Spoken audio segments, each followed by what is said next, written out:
أغثني يا رسول الله परेशानम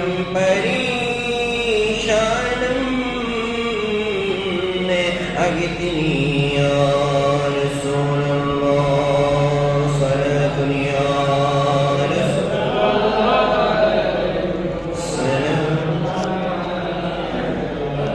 अगरनी व अगरखानी गुलामम औत सुल्तानी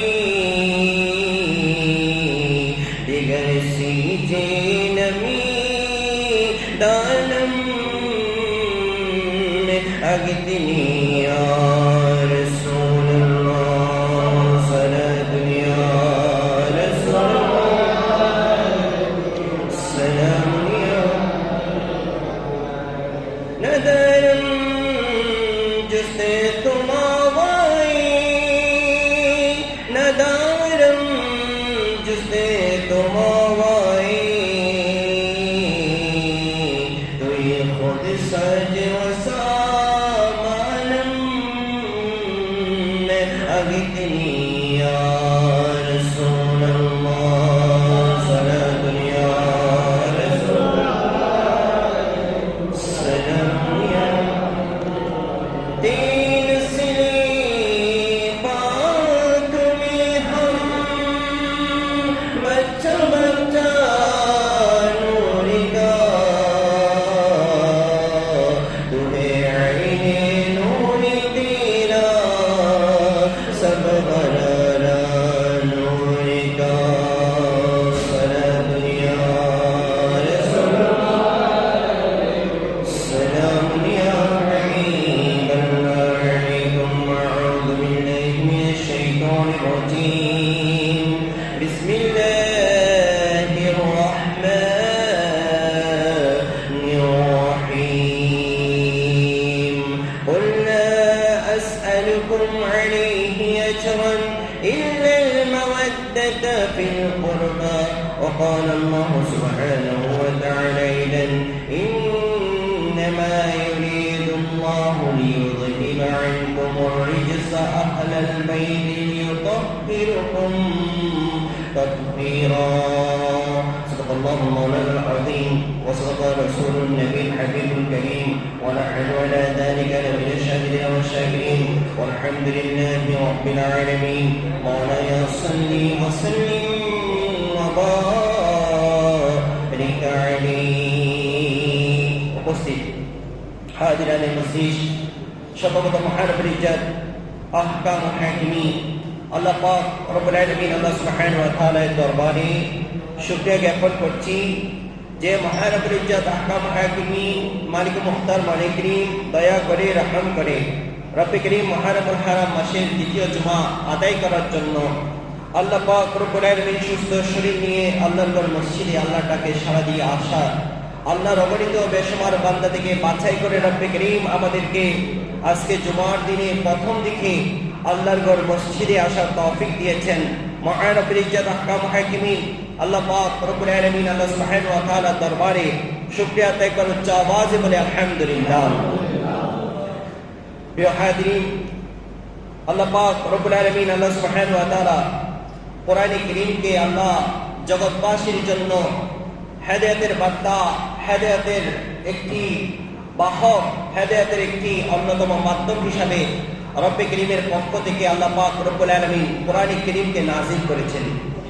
এই কোরআনে কারীমের প্রাথমিক দিকে আল্লাহ পাক রব্বুল আলামিন পবিত্র কোরআনে মাজিদ ফুরকানে হামিদে সূরা বাকারা দ্বিতীয় নম্বর আয়াতে কারীমার মধ্যে আল্লাহ পাক রব্বুল আলামিন ইরশাদ করছেন যালিকাল কিতাব লা রাইবা ফীহি হুদাল লিল মুত্তাকিন। আল্লাহ বলছেন এটা এমন কিতাব যে কিতাবের মধ্যে কোন প্রকার ভুল, সংশয়, সন্দেহ, কোন প্রকার এই কিতাবের মধ্যে ভুল আছে বা এই বিধানটা ভুল হয়েছে, এই বিধানটা এমন হওয়া উচিত ছিল না, এভাবে কারো অন্তরে আসা এটা যাবে না। আল্লাহ বলছেন যালিকাল কিতাব লা রাইবা ফীহি, এটা এমন কিতাব যে কিতাবের মধ্যে কোনো সন্দেহ নেই। আওয়াজ করে সুবহানাল্লাহ। পৃথিবীর বুকে একটা বই, একটা কিতাব, যেটা আল্লাহ পাক রব্বুল আলামিনের প্রদত্ত কিতাব। এই কিতাবের মধ্যে শুধু লেখা আছে যেখানে কোনো সংশয় সন্দেহ করা যাবে না, কোনো সন্দেহ রাখা যাবে না। আল্লাহ এমন এক কিতাব দুনিয়াবাসী জগৎবাসীর জন্য প্রেরণ করেছেন। এই কিতাবের প্রত্যেকটা আয়াত, প্রত্যেকটা হরফ, প্রত্যেকটা লফজ, প্রত্যেকটা বিষয়ের পর একজন মুসলমানের পরিপূর্ণ ঈমান রাখতে হবে। এই প্রত্যেকটা বিষয়ের উপর ঈমান রাখার নাম হচ্ছে মুমিন। আর এই প্রত্যেকটা বিষয় থেকে কিছু নিজের স্বার্থে মানলাম আর কিছুই নিজের স্বার্থে ছাড়লাম, এটার নাম কখনো ঈমানদার হতে পারে? ঈমানদার হওয়ার জন্য পরিপূর্ণ কোরআনকে আপনাকে আঁকড়ে ধরতে হবে, পরিপূর্ণ কোরআনকে আপনাকে মানতে হবে, পরিপূর্ণ কোরআনের বিধানগুলোকে আপনাকে সংশয় সন্দেহ ছাড়া এগুলোকে ওয়াতাসিমু বিহাবলিল্লাহি জামিআ বলে আল্লাহ যেভাবে এলান করেছে যে আমার রজ্জুকে একেবারে শক্তভাবে পাকাপোক্তভাবে আঁকড়ে ধরো, এখানে ছাড়ার কোনো সুযোগ আমাদের নাই। আল্লাহ পাক রব্বুল আলামিন এই কোরআনকে আল্লাহ আমাদেরকে যথার্থভাবে ধরে রাখার আল্লাহ সেই তৌফিক নসিব করুক, আমিন। রব্বে করিম আল্লাহ পাক রব্বুল আলামিন কোরআনে কারীমের সূরা আহজাবের যে আয়াতে কারিমা আল্লাহ নাযিল করেছেন, এই আয়াতে কারিমার মধ্যে আল্লাহ বলছেন ইন্নামা ইউরিদুল্লাহু লিইউযহিবা আনকুমুর রিজসা আহলাল বাইতি। আল্লাহ কোরআনে কারীমের মধ্যে এলান করছেন নিশ্চয়ই ইন্নামা ইউরিদুল্লাহু, নিশ্চয়ই আল্লাহ চান। কি চান? আল্লাহ বলে দিচ্ছেন লিইউযহিবা আনকুমুর রিজসা আহলাল বাইত। আল্লাহ চান তার আহলে বাইত যারা আছে, আল্লাহর আহলে বাইত নয়, আহলে বাইত দ্বারা মুরাদ হচ্ছে এখানে নবী সাল্লাল্লাহু আলাইহি ওয়াসাল্লামের পরিবার পরিজন আপনজন, যারা আমার নবীর রক্তের, যাদের সাথে তাআল্লুক আছে, যাদের সাথে আমার নবীর সাথে নিসবত আছে, যাদের সাথে আমার নবীর বংশের সাথে সুস্পষ্টভাবে সাজারার মাধ্যমে, যাদের সাথে আমার নবীর সাথে একেবারে আপনার কানেকশন রয়েছে, কানেকটিভ রয়েছে, এমন যারা পরিবার পরিজন রয়েছে, আমার আল্লাহ পাক রব্বুল আলামিন এলান করছে ইন্নামা ইউরিদুল্লাহু লিইউযহিবা আনকুমুর রিজসা আহলাল বাইত। আমি চাই আমার সেই নবীর পরিবার পরিজন থেকে সমস্ত রিজিস থেকে যেন আমি তাদেরকে পুত পবিত্র করতে পারি। উচ্চ আওয়াজে বলি সুবহানাল্লাহ। রিজিসের যে তাফসীর করতে গিয়ে তাফসীরের কিতাবগুলো খুলে দেখলেই আপনি এখানে পাবেন রিজিসের এক মানা হচ্ছে সমস্ত প্রকার ভুল ত্রুটি থেকে আল্লাহ চান যে আল্লাহ যারা নবীর বংশধর আছে তাদেরকে আল্লাহ পাক রব্বুল আলামিন সমস্ত ভুল ত্রুটি থেকে পুত পবিত্র রাখতে। উচ্চ আওয়াজে বলি সুবহানাল্লাহ। এখানে রিজিসের দুইটা মানি, একটা অর্থ হচ্ছে দুনিয়াবি আর একটা অর্থ হচ্ছে আখিরাতের। দুনিয়াবি মানা কি? দুনিয়া অর্থ হচ্ছে আমরা মানুষ হিসাবে দুনিয়ার যে বিষয়গুলা ভুল ত্রুটি করে থাকি, দুনিয়ার চলতে ফিরতে হাঁটতে বসতে যে ভুল ত্রুটিগুলা আমাদের থেকে পরিলক্ষিত হয়, সেই ভুল ত্রুটি দেখে আল্লাহ পাক রব্বুল আলামিন তার নবীর বংশধরকে পুত পবিত্র রাখতে চান। আরেকটা হচ্ছে আখিরাতের অর্থ। আখিরাতের মানে কি? আল্লাহ চান যে এই পরিবার পরিজনদের থেকে আল্লাহ পাক রব্বুল আলামিন দুনিয়ার মানুষরা ইচ্ছাকৃত অনিচ্ছাকৃত আল্লাহ পাক রব্বুল আলামিনের যে অবাধ্য কাজগুলো করে থাকে, যে পাপ কাজগুলো করে থাকে, যে অপরাধমূলক কাজগুলো সংগঠিত হয়ে থাকে, আল্লাহ চান যে সেই ইচ্ছাকৃত অনিচ্ছাকৃত পাপগুলা থেকে আল্লাহ পাক রব্বুল আলামিন তার নবীর বংশধর থেকে নবীর বংশধরগুলাকে আল্লাহ পাক রব্বুল আলামিন চান যে সেই আপনার গুনাহগুলো থেকে তাদেরকে পুত পবিত্র রাখতে। হচ্ছে সুবহানাল্লাহ। এখানে দুইটা অর্থ, একটা দুনিয়াবি কেন্দ্রিক আর একটা আখিরাতি কেন্দ্রিক, অর্থাৎ তাদের থেকে কোনো বিষয়, সেই দুনিয়া বিষয়গুলা কখনো ভুল হওয়া থেকে আল্লাহ তাদেরকে মাহফুজ রাখেন। আরেকটা হচ্ছে আখিরাতের যে ভুলগুলার জন্য কালকে আমাদের ময়দানে উম্মতরা আঁকড়ে পড়বে, মানুষরা হাই হুতাশ করবে, আফসোস করবে, সেই সমস্ত বিষয়গুলা থেকে আল্লাহ পাক রব্বুল আলামিন তার নবীর আহলে বাইতদেরকে পুত পবিত্র রাখতে চান। উচ্চ আওয়াজে বলি সুবহানাল্লাহ। আচ্ছা, যে রব্বে করিম চান, আল্লাহ কোরআনে কারীমের মধ্যে বলছেন ইন্নামা ইউরিদুল্লাহু, আল্লাহ বলছেন আমি চাচ্ছি। আল্লাহ এখানে চান বলেন নাই, আমি চেয়েছি বলেন নাই। লিইউযহিবা, একত এটা তাকিদের সিগা। লিইউযহিবা অবশ্যই আমি চাই, তাকিদ বোঝাচ্ছে। এটা গ্রামার যারা সরফ বুঝে, যারা মাদ্রাসায় পড়ে তারা জানে, লাম যখন মুদারের সিগার শুরুতে আছে তখন সেটা তাকিদের অর্থ দেয়। লিইউযহিবা, আবার এখানে মুদারের সিগা এনেছেন, মোজারে সিগার অর্থ কি হয়? মোজারে সিগার অর্থ হয় এক তো প্রেজেন্টের অর্থ দেয়, আর এক তো আপনার ফিউচারের অর্থ দেয়। মোজারে আমরা যেমন ইংরেজি গ্রামার বা বাংলা গ্রামার পড়ার সময় কোনো একটা শব্দ, সেটা বর্তমানের জন্য একটা শব্দ, ভবিষ্যতের জন্য আরেকটা শব্দ যেভাবে ইউজ করি, অথবা আমরা আপনার বিভক্তি অথবা আমরা কোনো আপনার প্রত্যয় যুক্ত করে আমরা ওই শব্দটাকে বর্তমানের জন্য বা ভবিষ্যতের জন্য ব্যবহার করে থাকি। আরবির ক্ষেত্রে একটা শব্দ, সেটা আপনার বর্তমানের জন্য ব্যবহৃত হয়, ভবিষ্যতের জন্য ব্যবহৃত হয়। অর্থাৎ আল্লাহ বুঝাতে চাচ্ছেন, আয় কোরআন যখন নাজিল হচ্ছে তখনই আমি চাই আমার নবীর বংশধরকে পুত পবিত্র রাখতে, এবং কিয়ামত পর্যন্ত যত আহলে বাইত রাসূল দুনিয়ার বুকে আসবে সমস্ত আহলে বাইত রাসূলদেরকে আমি আল্লাহ চাচ্ছি যে কিয়ামত পর্যন্ত তাদেরকে সমস্ত প্রকার রিজিস থেকে তাদেরকে পুত পবিত্র রাখতে হচ্ছে। আওয়াজে বলি সুবহানাল্লাহ।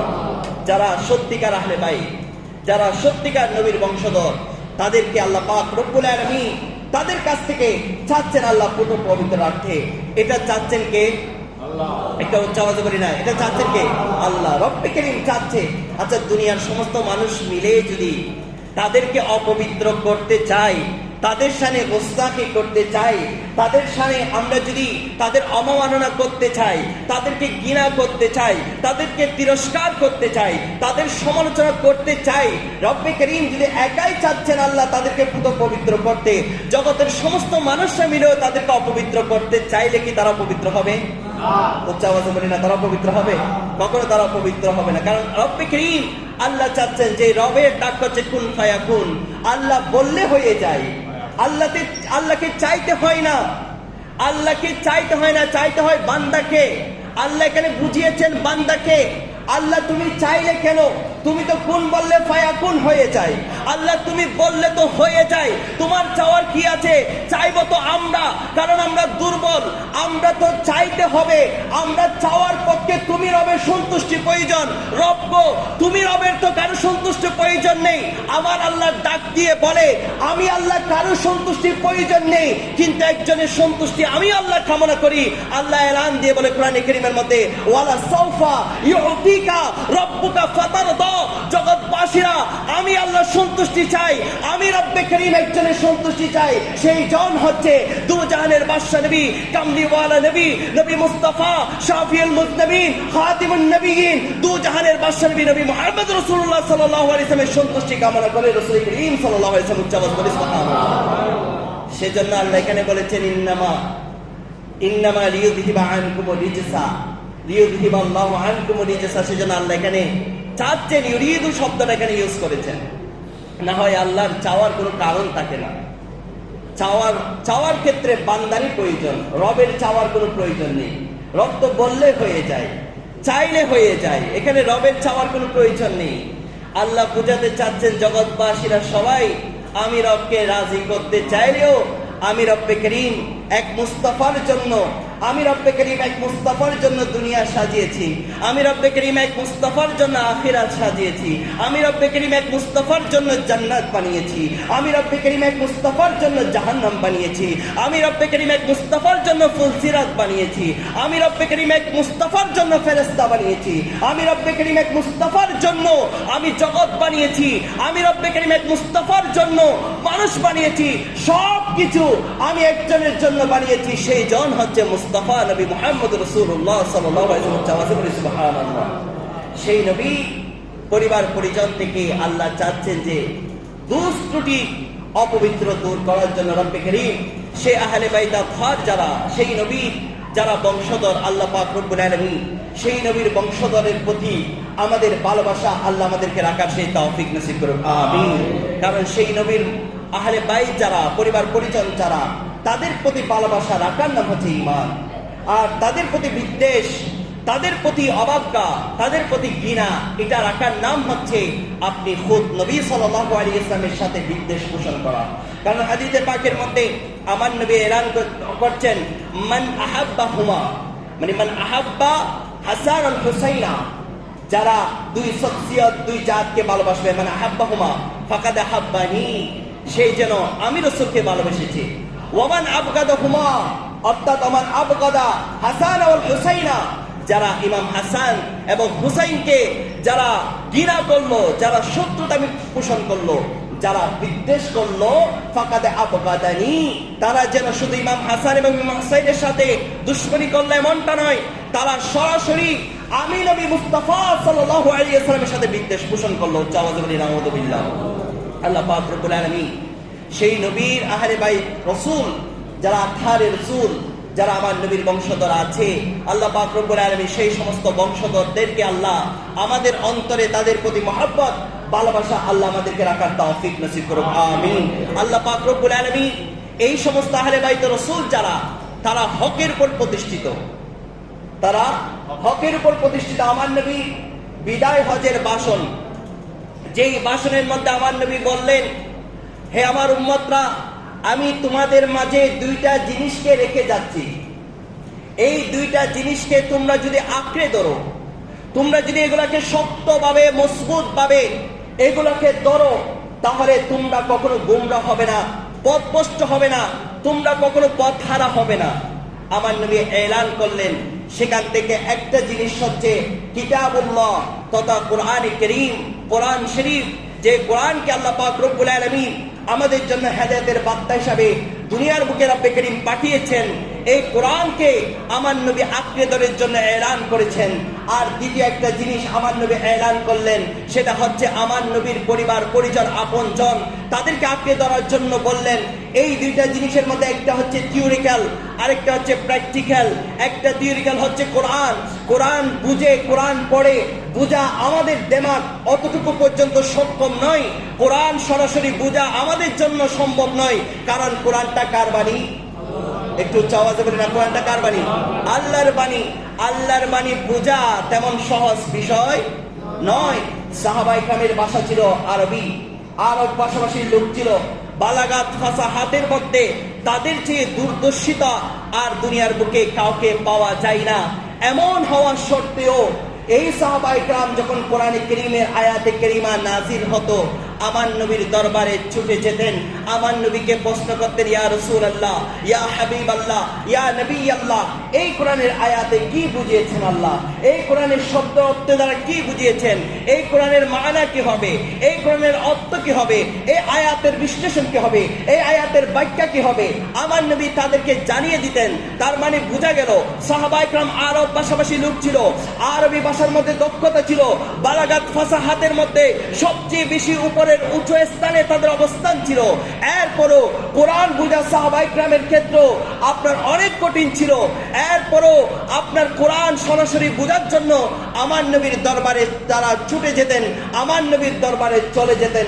বোঝা গেল কোরআন স্বাভাবিক মানুষের পক্ষে সহজে বোঝা এত সহজ নয়। বিদায় হজের সময় যখন কোরআনে কারীমের লাস্ট আয়াতে কারীমা যখন নাজিল হচ্ছে, আকমালতু লাকুম দীনাকুম ওয়া আতমামতু আলাইকুম নি'মাতি ওয়া রাদিতু লাকুমুল ইসলাম দীনা, এই আয়াতে কারীমা যখন নাজিল হচ্ছে, সাহাবায়ে কেরাম আনন্দের সাথে ঈদ উদযাপন করছে, তারা খুশি উদযাপন করছে, তারা সবাই আনন্দিত, সবার চেহারার মধ্যে আনন্দের বার্তা, আনন্দ তাদের চেহারার মধ্যে প্রতিফলন হচ্ছে, সবাই হাস্যোজ্জ্বল চেহারা নিয়ে ঘোরাঘুরি করছে, তারা ঈদ উদযাপন করছে। কারণ আজকের দিনে, সেই দিনে একেবারে দিন ইসলাম পূর্ণতা পেয়েছে, আল্লাহর সমস্ত নিয়ামত পূর্ণতা পেয়েছে। তারা এই বিষয়টা পেয়ে আনন্দ উদযাপন করা শুরু করে দিয়েছে। কারণ এরপরে আর কোনো নবী আসবে না, এরপরে আর ইসলাম বিকৃত হবে না, এরপরে ইসলাম আর ডিভাইডেড হবে না, এরপরে ইসলাম নামে নতুন আর কোনো ধর্ম আসবে না। এই কথা সাহাবায়ে কেরাম বুঝতে পারলেন। দেখলেন একজন সাহাবা অঝোর নয়নে কান্না করছে, ফারুক আযম ওমর রাদিয়াল্লাহু তাআলা ছুটে গেলেন সেই সাহাবার কাছে। সেই সাহাবা আর কেউ নয়, যিনি আমার নবীর সর্বদা সাথী ছিলেন, পাশে ছিলেন, আমার নবীর সর্বদা আপনার সহচর ছিলেন, হযরত ইসলামী জাহানের প্রথম খলিফা হযরত সিদ্দিক আকবর রাদিয়াল্লাহু তাআলা কান্না করছে। ফারুক আযম ওমর রাদিয়াল্লাহু তাআলা গিয়ে সিদ্দিক আকবরকে জিজ্ঞাসা করছেন, ওগো সিদ্দিক আকবর গো, সবাই আজকে আনন্দিত, সবাই খুশি উদযাপন করছে, সবাই আজকে আনন্দিত উদযাপন করছে, ঈদ উদযাপন করছে, আপনি সিদ্দিক আকবর কেন কান্না করছেন? আপনার কান্নার কারণটা কি?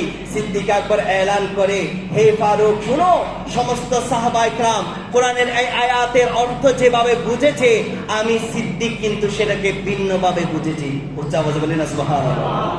সমস্ত সাহাবায়ে কেরাম এই আয়াতকে বুঝেছে একরকম, আমি সিদ্দিক আকবর এই আয়াতকে বুঝেছি ভিন্ন রকম ভাবে। ফারুক আজম ওমর বলে, হে সিদ্দিক আকবর একটু বলেন না এই আয়াতে কারিমার ভিন্ন অর্থ আপনি কি বুঝলেন? তখন সিদ্দিক আকবর ডাক দিয়ে বলে, আজকে দিন পূর্ণতা পেয়ে গেল, নিয়ামত পূর্ণ হয়ে গেল, সবকিছু যখন পূর্ণতা এসে যায় সেই জিনিসের মধ্যে আস্তে আস্তে ক্ষয় ধরা শুরু করে দেয়। কথা বলেন না ঠিক কিনা? যেই জিনিস আস্তে আস্তে পূর্ণ হয়ে যায়, যেই জিনিসের মধ্যে আস্তে আস্তে সবকিছু পরিপূর্ণতা লাভ হয়ে যায়, আস্তে আস্তে সেই জিনিসটা এবার ক্ষয় হতে শুরু করে দেয়। সেই জিনিসের আপনার জিনিসগুলা আস্তে আস্তে নষ্ট হতে শুরু করে দেয়। হে ফারুক আজম ওমর, তুমি এই আয়াতে কারিমার যে অর্থ বুঝেছো, আমি সেটার ভিন্ন অর্থ বুঝেছি। এটাই যে আজকের পরে আমার নবী, কামলিওয়ালা নবী, দু জাহানের বাদশা নবী, নবী মুহাম্মদ রাসূলুল্লাহ সাল্লাল্লাহু আলাইহি ওয়াসাল্লাম আর আমাদের মাঝে বেশি দিন আর অবস্থান করবে না। দেখেন, সমস্ত সাহাবায়ে কেরাম এই আয়াত পেয়ে আনন্দিত। সিদ্দিক আকবর একজন কান্না করছে, তাহলে বোঝা গেল কোরআনের সব আয়াত সবার পক্ষে বোঝা তেমন সহজ নয়। সেজন্য আমার নবী বলছে, আমি তোমাদের কাছে দুইটা জিনিস রেখে যাচ্ছি, একটা জিনিস থিওরিক্যাল আর একটা জিনিস প্র্যাকটিক্যাল। থিওরিক্যাল হচ্ছে কোরআন আর প্র্যাকটিক্যাল হচ্ছে আহলে বাইত রাসূল। কোরআনকে তোমরা থিওরিক্যাল হিসাবে দেখবে, এই কোরআনকে কিভাবে আমল করতে হবে সেটা তোমাদেরকে শিক্ষা দিবে আমার পরিবার পরিজন, আমার আহলে বাইত রাসূল। উচ্চ আওয়াজে বলি সুবহানাল্লাহ। সেজন্য প্রিয় হাজিরিন, আবার আল্লাহ পাক রব্বুল আলামিন সেই জন্য আহলে বাইত রাসূল যারা সত্যিকার, যাদের নসলনামা আমার নবী পর্যন্ত পৌঁছেছে, যাদের সত্যিকার সাজরা আমার নবী পর্যন্ত গিয়ে থেমেছে, যাদের সত্যিকার সাজরা যাদের প্রমাণিত হয় আমার নবীর আহলে বাইত, তাদেরকে আল্লাহ পাক রব্বুল আলামিন সমস্ত পুত পবিত্র তাদেরকে আমার আল্লাহ পাক রব্বুল আলামিন সমস্ত ভুল ত্রুটি দেখে পুত পবিত্র রাখতে চান, পুত পবিত্র করে রাখেন। তো আমার আল্লাহ পাক রব্বুল আলামিন যে আহলে বাইত রাসূল থেকে পুত পবিত্র রাখার জন্য চান, সেই আহলে বাইতকে রাসূল, যারা আহলে বাইত রাসূল আছে তাদেরকে দুনিয়াবাসী, জগৎবাসী সবাই মিলে সমালোচনা, পরনিন্দা, ঘৃণা করলেও তাদেরকে কি অপবিত্র করতে পারবে না।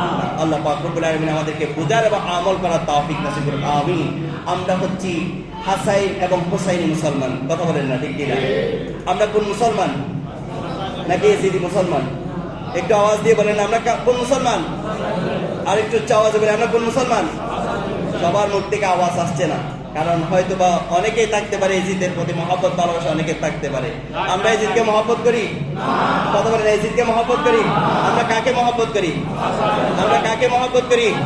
আর উচ্চ আওয়াজে বলেন, আমরা হাসানকে মহব্বত করি, হুসাইনকে মহব্বত করি। কাকে মহব্বত করি? ইমাম হাসানকে এবং ইমাম হুসাইনকে।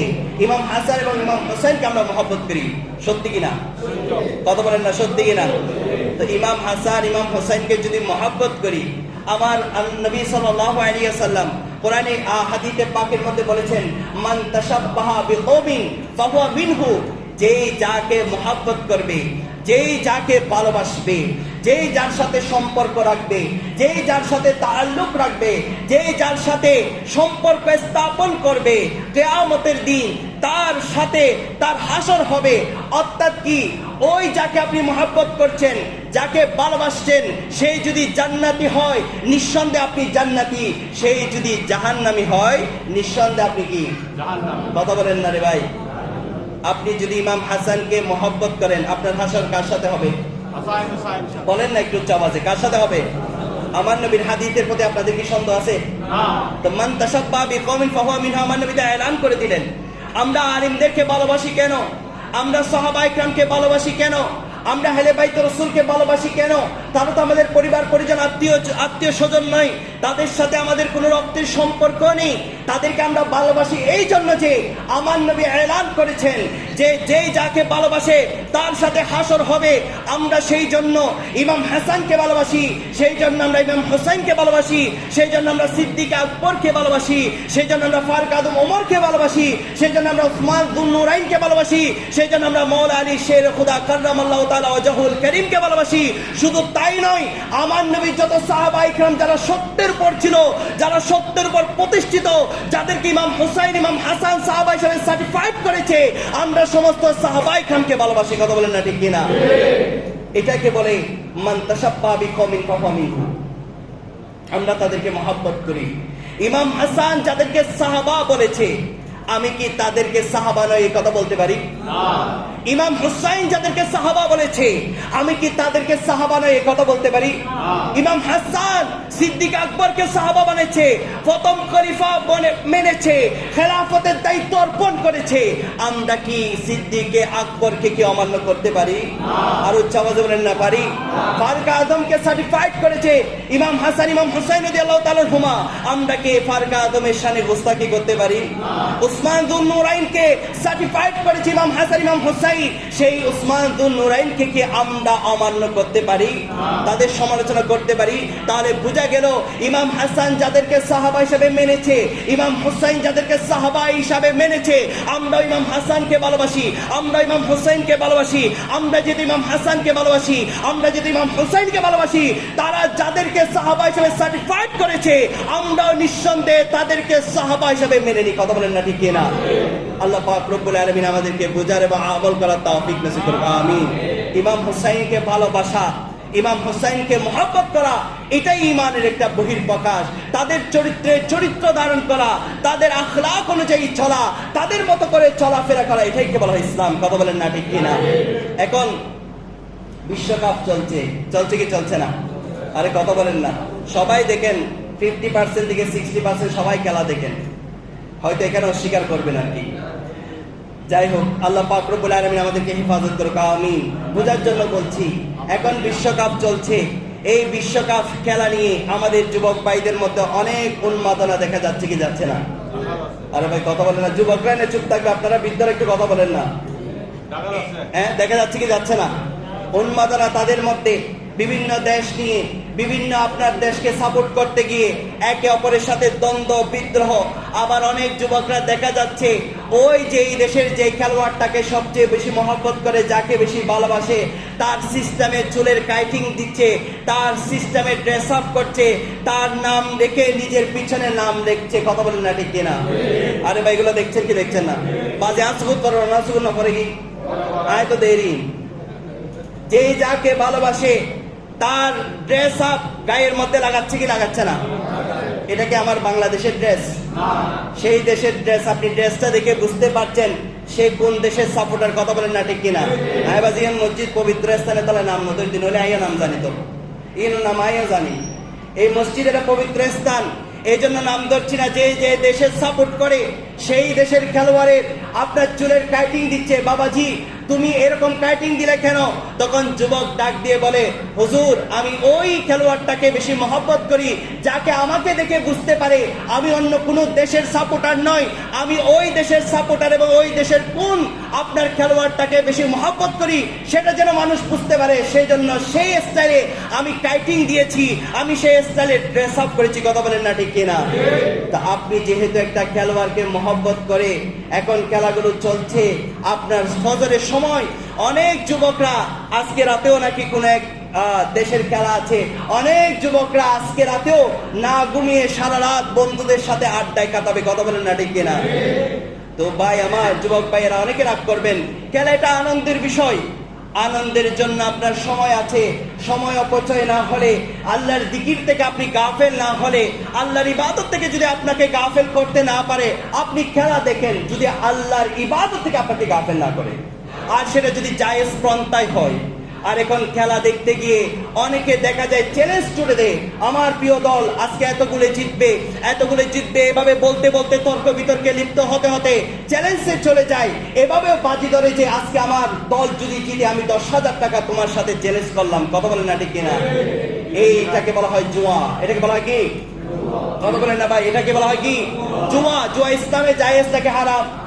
এটাকে আমার আল্লাহ বলেছে রিজিস, যেই রিজিস থেকে আমার আল্লাহ পাক রব্বুল আলামিন আহলে বাইত রাসূলদেরকে পবিত্র রাখতে চাই। আমার আল্লাহ পাক রব্বুল আলামিন পবিত্র কোরআনে কারীমের সূরা মাইদার আপনার 90 নম্বর আয়াতে কারীমার মধ্যে আমার আল্লাহ পাক রব্বুল আলামিন ইরশাদ করছেন, ইয়া আইয়ুহাল্লাযীনা আমানু ইন্নামাল খামরু ওয়াল মাইসিরু ওয়াল আনসাবু ওয়াল আজলামু রিজসুম মিন আমালি শায়াতিন। আমার আল্লাহ এলান করছে, মদ, জুয়া, মূর্তি পূজা, মূর্তির নামে তীর নিক্ষেপ করা, এই সব কিছু রিজিস, এগুলো শয়তানি আমল। এই শয়তানি আমল থেকে আহলে বাইতকে পবিত্র রাখতে চান কে? উচ্চাওয়াজে বলেন না কে? আর সেই আমলগুলা করছি আমরা আহলে বাইতের প্রেমিকরা, কথা বলেন না ঠিক কিনা? তা আপনি আহলে বাইত রাসূলের প্রেমিক করেন, আপনি জুয়া খেলছেন খেলার নাম দিয়ে, এটা কি কখনো জায়েজ হতে পারে? আমার যুবক ভাইরা বলেন না কখনো জায়েজ হতে পারে? হারামের একটা টাকা আপনার পেটে ঢুকলে সেই টাকা খেয়ে আপনি 40 দিন যদি ইবাদত করেনও আল্লাহ আপনার ইবাদত কখনো কবুল করবে না। আপনি আবার আহলে বাইত রাসূলের প্রেমিক দাবি করেন, খেলার জন্য আপনি 4টায় ঘুম থেকে উঠতে পারেন, খেলার জন্য আপনি সারা রাত না ঘুমিয়ে থাকতে পারেন। আমি বারবার বলছি আমি কোনো দলের বিপক্ষ নই, আমি আপনাকে যুবক খেলা দেখতেও নিষেধ করব না, খেলা দেখতেও আপনাকে উৎসাহ দিব না। তবে আপনার কাছে ঈমান একটা দাবি আমার রইল যে আপনি একজন আহলে বাইত রাসূলের প্রেমিক। আপনি কারবালার কথা বললে আপনার অন্তরে চেতনা উঠে, কারবালার কথা বললে আপনার অন্তরে আহলে বাইত রাসূলের প্রেম জোয়ার উঠে আসে। তো আপনি যদি সত্যিকার আহলে বাইত রাসূলের প্রেমিক হয়ে থাকেন তাহলে আপনার দ্বারা কিভাবে ফজরের নামাজ কাজা হয়ে একটা ভিন্ন দেশের বিধর্মীদের খেলা দেখার জন্য আপনি রাতের ঘুমকে হারাম করতে পারবেন? কথা বলেন না ঠিক কিনা? আপনি, আমি খেলার বিপক্ষ নই, খেলার পক্ষ নই, আমি আপনার কাছে এতটুকু আবদার রাখবো, ভাই আমার, যেই চেতনা আপনাকে রাতের ঘুমকে হারাম করে খেলা দেখার জন্য উৎসাহ করে, সেই চেতনা যতক্ষণ পর্যন্ত আপনাকে রাতের ঘুমকে হারাম করে ফজরের নামাজের জন্য মসজিদে আসতে না দিবে, সেই চেতনা কখনো আপনাকে জান্নাত পর্যন্ত নিতে পারবে না। কথা বলেন না ভাই, নিতে পারবে? আল্লাহ আমাদেরকে বোঝার এবং আমল করার তৌফিক নসিব করুক, আমিন। আমার উপর অনেকে রাগান্বিত হবে, এটা স্বাভাবিক। আমি বারবার বলেছি এটা সত্যের জায়গা, সত্যের স্থান, সত্য কথা বলতে সেই কথা আমার গায়ে পড়লো আমি বলতে দ্বিধাবোধ করে গেলাম। আমি বারবার বলি, হয়তো অনেকে নারাজ হবেন আমার কথায়, অনেকে আমার প্রতি সন্তুষ্ট হবেন। কে নারাজ হচ্ছেন, কে সন্তুষ্ট হচ্ছেন, এটা আমার দেখার বিষয় নয়। কোরআন হাদিস যেটা বলছে সেটা আমার প্রচার করার বিষয়। আল্লাহ আমাকে হক বলার, হক পথে থাকার, হকটা মানুষের কাছে প্রচার করা আল্লাহ আমাদেরকে তৌফিক নসিব করুক, আমিন। কে নারাজ হচ্ছে, কে সন্তুষ্ট হচ্ছে, কে আমাকে টাকা দিবে, কে আমাকে টাকা দিবে না, কে আমাকে সাপোর্ট করবে, কে আমাকে সাপোর্ট করবে না, সেগুলো দেখার বিষয় আমার নয়। আল্লাহ বলেছেন ওমা আলাইনা ইল্লাল বালাগ, সত্য বাণীটা পৌঁছানোর জন্য এই দায়িত্বটা পালন করবো। আল্লাহ আমাদেরকে বুঝার এবং আমল করার তৌফিক নসিব করুক, আমিন। ওয়া আখিরু দাওয়ানা আলহামদুলিল্লাহি রাব্বিল আলামিন। যারা সুন্নাত মানে তারা সুন্নাত নামাজ আদায় করে।